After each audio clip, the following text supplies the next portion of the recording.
केंद्रीय मंत्री और अपना दल की प्रमुख अनुप्रिया पटेल मिर्जापुर लोकसभा सीट से तीसरी बार चुनाव लड़ रही हैं।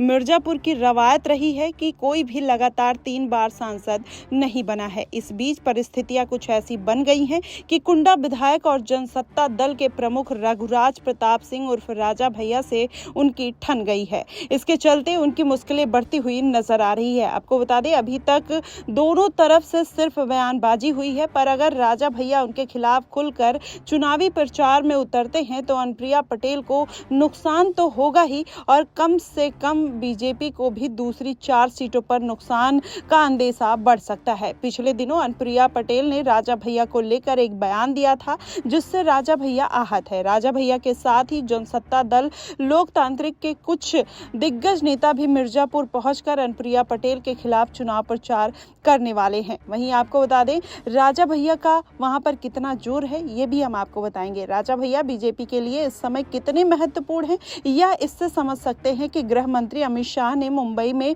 उनसे मुलाकात की, और इस मुलाकात के बाद एक बारगी तो ऐसा लगा कि राजा भैया बीजेपी को समर्थन देने वाले हैं, लेकिन बाद में कुछ ऐसा हुआ कि राजा भैया ने किसी भी दल को समर्थन नहीं देने का ऐलान कर दिया। इसी बीच राजा भैया के महल पर बीजेपी नेता संजीव बालियान स्थानीय बीजेपी प्रत्याशियों के साथ पहुंचकर बात नहीं बन सकी। इसके बाद सियासी बयानबाजी तेज हो गई, और बाद में उत्तर प्रदेश में एंटी इनकम्बेंसी की बात करके राजा भैया ने करीब क्लियर कर दिया था कि वो समाजवादी पार्टी के साथ हैं। बस इतना होने के बाद अनुप्रिया पटेल भी खुलकर खेलने लगी। अभी भी राजा भैया का विरोध दबे जुबान पर होता रहा है, पर अब खुलकर अनुप्रिया पटेल उनके खिलाफ मोर्चा खोल दी है। वहीं राजा भैया और अनुप्रिया पटेल के बीच तनातनी के पीछे प्रतापगढ़ में भारतीय जनता पार्टी के प्रत्याशी विनोद सोनकर की जनसभा में अनुप्रिया पटेल का एक बयान है। अनुप्रिया ने यह भाषण में कहा कि अब राजा लोकतंत्र में रानी के पेट से पैदा नहीं होता है, अब राजा ईवीएम के बटन से पैदा होता है। वहीं स्वघोषित राजाओं को लगता है कि कुंडा उनकी जागीर है। उनके भ्रम को तोड़ने के लिए अब बहुत बड़ा और सुनहरा अवसर है। मैं आपसे कहना चाहती हूँ कि इस बार ईवीएम का बटन दबाने जाएंगे तो याद रखिएगा कि केवल मतदाता ही सर्वशक्तिमान है।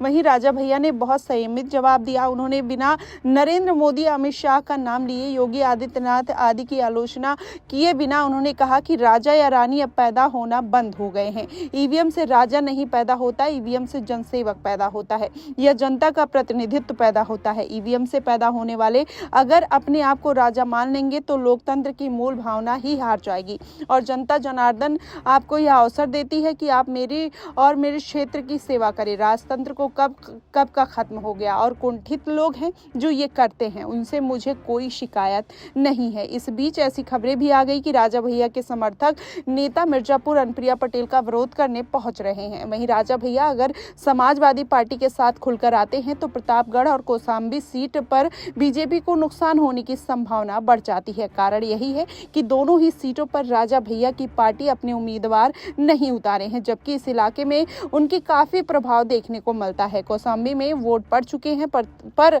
अगर देखा जाए तो प्रतापगढ़, भदोही और मिर्जापुर, इलाहाबाद में अभी भी चुनाव होने वाले हैं, और इस सीट पर राजा भैया का प्रभाव है। पर यहाँ निर्भर इस बात पर करेगा कि राजा भैया के विरोध का स्तर क्या है। दरअसल राजा भैया ये कभी भी नहीं चाहेंगे कि बेवजह का सरकार से वो पंगा लेना। वहीं डीएसपी हत्याकांड की फाइल अभी भी क्लोज नहीं हुई है। राजा भैया का इतिहास भी बहुत पाक साफ नहीं रहा है। पुरानी फाइलें कब खुल जाएं ये पता नहीं है। वहीं राजनीतिक विश्लेषक सौरभ दुबे कहते हैं कि पूर्वांचल में अधिकतर राजपूत नेता आज भी बीजेपी के साथ हैं, इसलिए राजा भैया का कुछ खास प्रभाव पड़ता हुआ नहीं दिखाई दे रहा है। अगर ऐसा कुछ होता है तो पूर्वांचल में कई क्षत्रिय नेता हैं और कोई भी सर्वमान्य नहीं है। जौनपुर में धनंजय सिंह का अपना आधार है, जिसका विस्तार आसपास के जिलों तक है। धनंजय सिंह अब पूरी तरीके से बीजेपी के साथ हैं। वहीं विनीत सिंह और ब्रजेश सिंह को भी विधानसभा में बीजेपी भेज चुकी है। इन लोगों को भी ठाकुर बिरादरी का प्रभाव किसी से कम नहीं रहा है। उसके बाद मुख्यमंत्री योगी आदित्यनाथ और राजनाथ सिंह का कद, वैसे भी राजपूत नेता इस समय उत्तर भारत में नहीं है, इसलिए कहना अतिरिक्त नहीं होगा कि इस बार बीजेपी को कोई नुकसान नहीं होगा राजा भैया के विरोध से। लेकिन अनुप्रिया पटेल को कितना नुकसान होगा, आपको बता दें, अनुप्रिया पटेल को लेकर गृह मंत्री कहते हैं कि मिर्जापुर का विकास कर सकती हैं, पर ऐसा नहीं कर सकी। तो मिर्जापुर के लोकल लोगों का कहना है कि जिले में सड़कों तक का विकास नहीं नहीं हुआ, जबकि बीजेपी राज में सड़कों का ही विकास दिखाई देता है। यूपी से जोड़ने वाला एकमात्र शास्त्री नगर का पुल वर्षों से कमजोर पड़ चुका है और वहां उसकी जगह पर नए पुल अभी तक की योजना नहीं ला पाई है सरकार, जिसकी वजह से जर्जर पुल हर साल मरम्मत का मोहताज है। ऐसे में ये तमाम तरीके की प्रतिक्रियाएं अब आती हुई दिखाई पड़ रही हैं, लेकिन अनुप्रिया पटेल को कितना नुकसान होगा ये तो आने वाले दिनों में पता ही चल जाएगा।